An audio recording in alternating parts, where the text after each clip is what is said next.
La toute première chose que vous devez savoir à mon sujet, c'est que je suis pas fou. Je suis comme tout le monde. J'aime les plaisirs simples. J'aime les gommes d'acacia. J'aime jouer avec mon chat. À toi. J'aime dessiner. Là, c'est ma maman à la naissance. Ça, c'est moi. La seule chose qui sort de l'ordinaire, c'est que je lutte contre les zombies. C'est une gomme d'acacia. Les zombies, oui. Et ça, c'est mon papa. Chaque jour, le gouvernement contient la contamination et nous protège. Ce serait une catastrophe s'ils en rataient un. Et c'est là que j'interviens.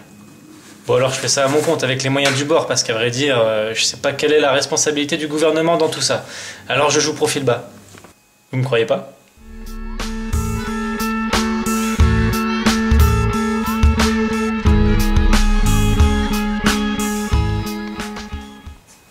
Dans la mesure où je ne sais pas quelle part de responsabilité a le gouvernement, j'ai dû adopter un mode de vie discret.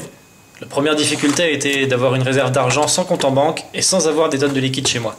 Heureusement, la solution m'est apparue rapidement. Pour ce faire, il fallait que j'affronte les dangers de l'extérieur. Et pour survivre dehors, il faut être invisible.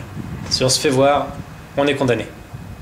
Heureusement, il faut avouer que je suis plutôt discret dans mon genre. J'ai dû mettre en pratique toutes les techniques les plus subtiles de filature et de camouflage urbain pour atteindre un bureau de tabac. Un bureau de tabac parce que ma solution, c'est les tickets à gratter. Avec ça, on dispose d'une réserve d'argent qui potentiellement dépasse les limites de l'entendement humain. À raison d'un ticket à gratter acheté chaque jour, et ce pendant 8 mois, avec un gain maximum de 2000 € par ticket, j'étais déjà potentiellement à la tête d'une fortune égalant 480 000 €. Disposer d'une réserve d'argent quasi inépuisable et impossible à tracer par le gouvernement, c'est une chose. Mais ne pas se la faire voler, c'en est une autre. Et pour ça, j'ai eu une idée à laquelle personne n'avait jamais pensé. Une petite boîte cachée au fond de la litière. Maintenant que les problèmes d'argent étaient résolus, je pouvais enfin me consacrer à ma mission. Détecter les départs d'épidémies de zombies. Et pour ce faire, il me fallait éplucher tous les journaux et regarder constamment les chaînes d'information locales.